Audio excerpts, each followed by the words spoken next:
Hi everyone, అందరికీ good morning.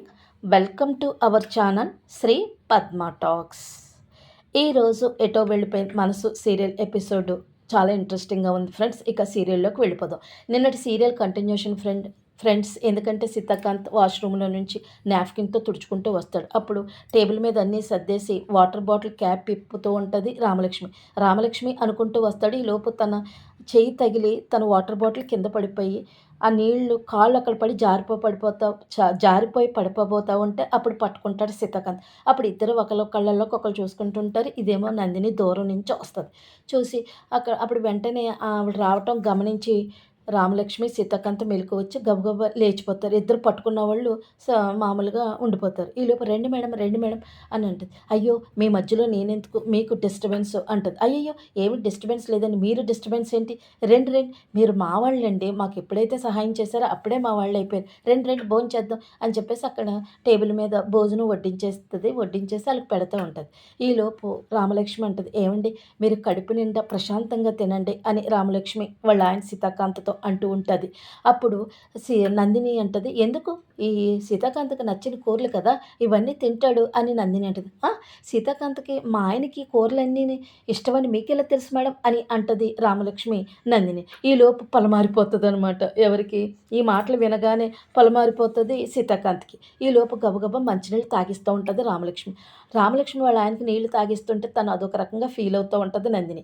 అప్పుడు తను కూడా మనసులో ఊహించుకుంటూ ఉంటుంది. అంటే తను కూడా సీతాకాంత్కి మంచినీళ్ళు తాగిస్తున్నట్టు ఊహించుకుని, అబ్బా ఇంత ఊహలోనే ఎంత అందంగా ఉంటే నిజంగా రియల్గా నేను సీతాకాంత్కి మంచినీళ్ళు తాగిస్తే ఇంకెంత బాగుంటుందో అని అనుకుంటూ ఉంటుంది. ఈలోపు సరే కొంచెం నెమ్మదిగా తినండి అని చెప్పి వాళ్ళ ఆయనతో చెప్తూ ఉంటుంది రామలక్ష్మి. సరే అని చెప్పి, సరే అండి నేను ఇందాక అడిగాను కదా మా ఆయనకి కూరలన్నీ ఇష్టమని మీకెలా తెలుసు అని మళ్ళీ అడుగుతుంది. అయ్య బాబోయ్ మళ్ళీ ఏం చెప్పేస్తుంది నందిని అని టెన్షన్ పడుతుంటాడు సీతాకాంత్. అబ్బే ఏంటి రామలక్ష్మి ఇంత వర్క్ ఒత్తిడిలో కూడా అంత ఇంట్రెస్ట్గా తింటున్నాడు అంటే తనకి ఇష్టమైన కూరలనే కదా అర్థం. ఆ లాజిక్ ఎలా మిస్ అయ్యావు రామలక్ష్మి అని అంటుంది నందిని.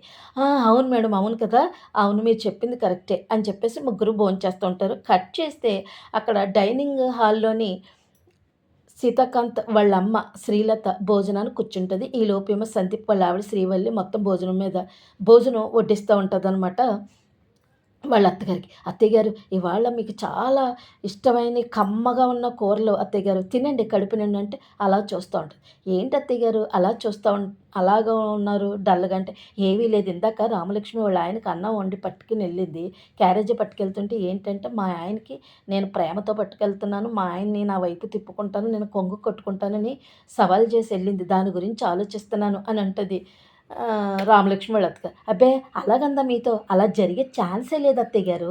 నేనేం చేశాను తెలుసా, రామలక్ష్మి అక్కయ్య వాళ్ళ ఆయన క్యారేజీ రెడీ చేస్తుంది కదా అన్నాలు అయ్యి వండితే ఆ కూరల్లోని ఉప్పు కారం వేసేసాను, అదే పట్టుకుని వెళ్ళింది బావగారికి. అప్పుడు బావగారు తిని చీతు నువ్వు పో, ఏంటి ఇలాంటి వంట చేసావు, నువ్వు ఇంకెళ్ళిపో ఇక్కడి నుంచి అని చెప్పేసి తిట్టేస్తారు రామలక్ష్మి అక్కయ్యని.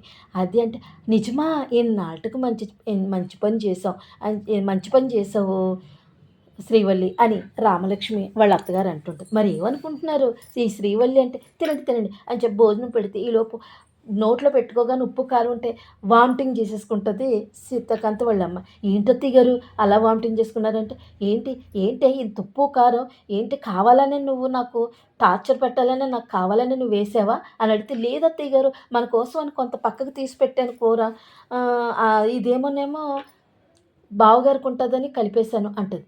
మరి ఏంటి ఇలా అయిందని, ఏమో అత్తయ్య గారు ఎలా జరిగిందో నాకు తెలీదు అత్తయ్య గారు అంటే, నువ్వొక్క పని చెయ్యవు సరిగ్గా ఇప్పుడు అర్థమైంది కదా అని చెప్పి అక్కడి నుంచి వెళ్ళిపోద్ది. ఈలోపు సందీప్ వాళ్ళ ఆవిడ అనుకుంటుంది, ఏంటో నేను లేడీ విలన్ అవుదామని నేను ఎంత ప్రయత్నం చేసినా నేను లేడీ విలన్ అవ్వలేకపోతున్నాను అనుకుంటూ ఉంటుంది. కట్ చేస్తే అక్కడ ఆఫీస్లో రామలక్ష్మి సీతాకాంత్ ఇద్దరు వర్క్ చేసుకుంటూ ఉంటారు ఆఫీస్ రూమ్లో. ఈలోపు అంటదనమాట, ఏమండి మనకి ఇంటికి వెళ్ళే టైం అయిపోయింది, అయ్యబాబోయ్ అసలు టైమే తెలియలేదు అంటది రామలక్ష్మి సీతాకాంత్. అవును మనం పనిలో ఉన్నాం అనుకో టైం తెలియదు రామలక్ష్మి. ఏంటో రామలక్ష్మి నువ్వు పక్కన ఉంటే నాకు టైం తెలీదు, నాకు పని ఒత్తిడి ఉండదు, నాకు చాలా హ్యాపీగా ఉంటుంది, నువ్వు అందుకే నేను ఉంచేసుకున్నాను నేను అని అంటాడు సీతాకాంత్. అందుకేనేనా నేను లీవ్ పెట్టినా కూడా నన్ను ఇక్కడ పని చేయించారు సాయంత్రం వరకుని అని రామలక్ష్మి అంటది. సరే అయితే రండి నేను వెళ్తాను మరి టైం అయిందంటే నేను కూడా వచ్చేస్తాను మన ఇద్దరం వెళ్ళిపోదాం అని చెప్పి ఇద్దరు మంచిగా సరదాగా మాట్లాడుకుంటూ బయటకు వస్తుంటారు. క్యారేజీ చేత్తో పట్టుకొని సీతాకాంత్ బ్యాగ్ చేత్తో పట్టుకొని ఇద్దరు మాట్లాడుకుంటూ వస్తారు. తన భుజం సీతాకాంత్‌కి తగిలిస్తూ ఏదో కబుర్లు చెప్పుకుంటూ వస్తారు. అప్పుడు నా మీద కోపం పోయినట్టుగా ఉందేంటి రామలక్ష్మి అంటది. అబ్బా! మీ మీద నాకు అస్సలు కోపం పోలేదు. ఇంకా కొంచెం కోపం ఉందంటుంటది. అబ్బా! అలా కాదు రామలక్ష్మి అని అంటది. సరే ఏది నీ అయ్యో! నువ్వు ఆ క్యారేజీ మోస్తుంటే నీ చేతులు చాలా అలసిపోతున్నాయి అబ్బా! అంటే నా చేతిలోంచి క్యారేజీ తీసేసుకుంటే, అబ్బా! మా బాసు వాళ్ళ ఆవిడకి చాలా పని చేస్తున్నాడు, చాలా హెల్ప్ చేస్తున్నాడని మీ స్టాఫ్ దగ్గర పేరు కొట్టేయడానికా? ఆ ఛాన్స్ మీకేమి ఇవ్వనబ్బా! అని అంటూ ఉంటది రామలక్ష్మి. ఈలోపు వీళ్ళిద్దరూ సరదాగా మాట్లాడుకొని వస్తూ ఉంటే నందిని చూస్తది. ఏంటి సీతాకాంత్‌కి ఇష్టం లేకపోయినా కూడా ఈ రామలక్ష్మి ఏంటి అంత ప్రేమ ఒలగబోసి అంతలాగా సీతాకాంత్‌ని ఇబ్బంది పడుతుంది అని అనుకుంటుంటది నంది. ఈలోపు నందిని బయటకొచ్చేస్తుంది. ఈళ్ళిద్దరూ బయటకొచ్చేసరికి కారు దగ్గరికొచ్చి, "ఏవండీ ఇంటికెళ్ళకుండా ఇంకో చోటకి ఎక్కడికైనా వెళ్దామండి" అంటే, "ఎక్కడికెళ్దాం రామలక్ష్మి? అయ్యో! నువ్వు ఆర్డర్ ఏయటమా? నేను తీసుకెళ్ళకపోవడమా? ఎక్కడికెళ్దాం చెప్పు" అంటది. ఈలోపు మనసులో అనుకుంటూ ఉంటాడు సీతాకాంత్. అంటే రామలక్ష్మి తన మనసులోని ఉన్న విషయం ఇప్పుడు చెప్తదేమో అందుకే బయటికెళ్దాం అంటుంది. సరే, సరే అనుకుంటుండు. "ఎక్కడికెళ్దాం రామలక్ష్మి? చెప్పు, చెప్పు" అంటాడు సీతాకాంత్. "కాదండి మనసుకి ఆహ్లాదంగా ఉన్న ప్లేస్‌కెళ్దామండి" అంటే, "సరే, సరే పద, పద" అని చెప్పి ఇద్దరు కారు దగ్గరికెళ్తారు. ఈలోపు నందిని వీళ్ళిద్దరూ ఇష్టంగా మాట్లాడుకోవడం చూస్తూ ఉంటది దూరం నుంచి. అప్పుడు వెనక్కి చూస్తది రామలక్ష్మి. నందిని అక్కడ నిలబడి ఉండటం చూస్తది. వెంటనే "మేడం ఏంటి ఇక్కడ నిలబడ్డారు? ఏంటండి" అంటే, "ఏమి లేదు రామలక్ష్మి నా కారు పాడైంది అందుకని" అంటది. "అయ్యో! రండి మా కారులో మిమ్మల్ని డ్రాప్ చేస్తాం" అంటది రామలక్ష్మి. అప్పుడు సీతాకాంత్ అంటాడు, "క్యాబ్ బుక్ చేద్దాం రామలక్ష్మి. ఎందుకు మన కారులో తను క్యాబ్ బుక్ చేద్దాం" అంటాడు సీతాకాంత్. "అదేంటండి పరాయి వాళ్ళలాగా క్యాబ్ బుక్ చేయడం ఏంటి? తను మనవాళ్ళు కదా! మన వాళ్ళని మనం మన కార్‌లోనే తీసుకెళ్ళాలి. పరాయి వాళ్ళలాగా క్యాబ్ ఏంటి? రండి, రండి అని చెప్పి ఇంక సీతాకాంత్ మాట వినకుండా, సీతాకాంత్‌ని మాట్లాడనివ్వకుండా వెంటనే నందినిని చెయ్యి పట్టుకొని తీసుకొచ్చి కారు బ్యాక్ సీట్‌లో కూర్చోబెడతది. ఈలోపు రామలక్ష్మి, సీతాకాంత్ ఫ్రంట్ సీట్‌లో కూర్చుంటారు. వీళ్ళిద్దరూ మాట్లాడుకుంటూ వెళ్తారు. వెళ్తే అక్కడ మిర్రర్ ఉంటదనమాట. సీతాకాంత్ డ్రైవింగ్ చేస్తున్న దగ్గర. అందులోని వీళ్ళిద్దరూ సంతోషంగా ఉండటం అది వెనక నుంచి చూస్తా ఉంటదనమాట ఆ మిర్రర్‌లో. ఎవరు నందిని. నందిని ఏం చేస్తుందని చెప్పి సీతాకాంత్ అంటే కారు మిర్రర్‌లో నుండి చూస్తాడు. ఈలోపు అక్కడికొస్తది. వచ్చి నందిని ఇంటికొస్తది కారు. అక్కడ దిగి సరే నేను వెళ్తాను. ఒకసారి ఎలాగో మా ఇంటి వరకొచ్చారు కదా! టీ తాగి వెళ్దురు అని అంటదనమాట కారు దిగుతూ నందిని. ఈలోపు లేదు లేదు ఇంకో రోజొస్తాం మాకు పనుంది అంటాడు సీతాకాంత్. ఈలోపు కాదండి ఎలాగో వచ్చారు కదా! పోనీ మా ఇల్లు చూసినట్టుంటది, కాఫీ తాగినట్టుంటది. మిమ్మల్ని నేను లంచ్‌కి, డిన్నర్‌కి పిలవట్లేదు కదా! అని నందిని అంటది. పోనీలెండి మేడం ఫీల్ అవుతుంది కదా! పోన్లే తను చేత్తో టీ తాగినట్టుంటది, వాళ్ళ ఇల్లు చూసినట్టుంటది. అది కాదు రామలక్ష్మి అన్నా కూడా సీతాకాంత్ ఏం వద్దండి రండని చెప్పి పాపం లోపలికి తీసుకెళ్తది. ఈలోపు మధ్యలోనేమో సీతాకాంత్ ఉంటాడు, అవతల నందిని ఉంటది, ఇవతల వైపేమో రామలక్ష్మి ఉంటది, మధ్యలో సీతాకాంత్ ఉంటారు. ముగ్గురు నడుచుకుంటూ వెళ్తారు. అప్పుడు రామలక్ష్మి సంతోషంగా వెళ్తూ ఉంటది. సీతాకాంతం పక్కన నడుస్తూ నందిని ఓ రకంగా ఫీల్ అయిపోయి నడుస్తూ ఉంటది. ఈలోపు లోపలికెళ్తారు. ఈలోపు రామలక్ష్మి అంటది, "అబ్బా! మీ ఇల్లు చాలా పెద్దదండి. అయితే మీ కుటుంబం చాలా పెద్దది" అంటది రామలక్ష్మి. "ఏదండి మీ కుటుంబాన్ని పరిచయం చేయండి" అంటది. "నాకెవ్వరూ లేరు రామలక్ష్మి" అంటది నందిని. ఈలోపు సరే నేను టీ పట్టుకొస్తాను. మీరు ఇల్లు చూస్తా ఉండండి. అప్పుడు ఈలోపు పైకి గట్టా వెళ్ళి ఇల్లంతా చూస్తారు. అబ్బా! ఇల్లు చాలా పెద్దదండి. చాలా అందంగా పెట్టుకుంది. చాలా నీట్‌గా పెట్టుకుంది అని చెప్పి వాళ్ళ ఆయనతో చెప్తూ ఉంటది రామలక్ష్మి. ఇంకా మేడ కింద ఒక బెడ్‌రూమ్ ఉంటదనమాట. అందులో నందిని ఉంటదనమాట. ఆ నందిని రూమ్‌లోని సీతాకాంత్‌తో నందిని తీయించుకున్న ఫోటో గోడకి తగిలించి ఉంటది. అప్పుడు ఈలోపు ఆ గదిలోకి వీళ్ళు వెళ్తూ ఉంటారు. నందిని చూసి వెంటనే "రామలక్ష్మి" అని అంటది.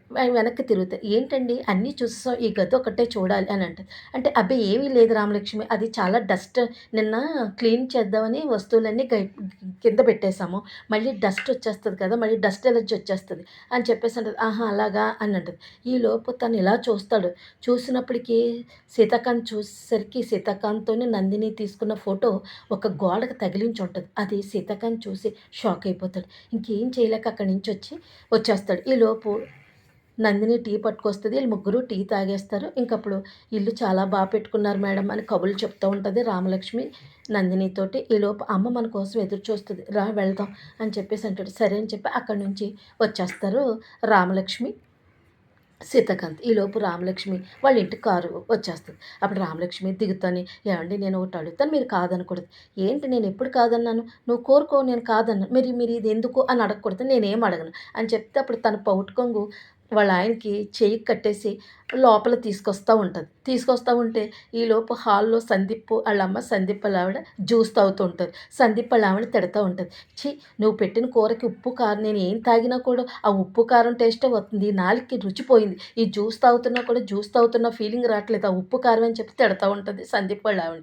"ఏంటండి మీరు ఇన్ని ప్లాన్‌లేసారు. అన్నీ బెడిసి కొట్టాయి. కానీ మీరేమో నావి అలాగే నా ప్లాన్ కూడా బెడిసి దానికెందుకు నన్ను అలాగంటారు అని చెప్తది. తాగండి పర్వాలేదంటది. మళ్ళీ ఆలోచిస్తా ఉంటది. ఏంటండి అత్తయ్య గారు ఆలోచిస్తున్నారు మీరంటే, ఏమీ లేదు ఇందాక రామలక్ష్మణ అన్న మాటలు గుర్తు చేసుకుంటున్నాను అంటది. బేసిక్‌గా అత్తయ్య గారు మనిద్దరం లేడీ విలన్సం. హీరోయిన్స్ చేసిన పనులు మనకి లేడీ విలన్స్‌గా నచ్చవు అని చెప్తూ ఉంటది సందీప్ వాళ్ళ ఆవిడ. ఈలోపు లోపలికొస్తారు సీతాకాంత్ వాళ్ళ ఆవిడ రామలక్ష్మిని. ఈలోపు "అదేంటి అత్తయ్య గారు బావగారిని చేతికి తన కొంగుని కట్టేసి ఎలా తీసుకొస్తుంది ఏంటి అత్తయ్య గారు" అని చెప్పి అంటది సందీప్ వాళ్ళ ఆవిడ సందీప్ వాళ్ళ అమ్మతోటి. వెంటనే చూస్తది. అంటే తనన్న మాటలు గుర్తు తెచ్చుకుంటుంటది. చూడు మా ఆయన్ని నా వైపుకి తిప్పుకొని నేను కొంగుని కట్టుకొని తిప్పుతాను అనే మాటలన్నీ గుర్తు చేసుకుంటుంటది రామలక్ష్మి వాళ్ళ అత్తగారు. అలా చూసి అలా ఉండిపోతదనమాట. తన్ని కొంగు కట్టుకొని తన చేతిని కొంగు కట్టుకొని తీసుకొనొస్తా ఉంటే. అప్పుడు రామలక్ష్మితోటి సీతాకాంత్ అంటాడు, "ఈ గేమ్ ఏదో బాగుంది రామలక్ష్మి. నా చెయ్యిని కొంగుకు కట్టుకునే గేమ్ చాలా బాగుంది" అని నవ్వుతూ అంటాడు సీతాకాంత్. అప్పుడు నవ్వుతూ ఉంటది రామలక్ష్మి. అలా చూస్తూ ఉండిపోతది సందీప్ వాళ్ళమ్మ. అంతే ఫ్రెండ్స్ ఈరోజు episode. Please friends like, subscribe చేయండి. Bye friends.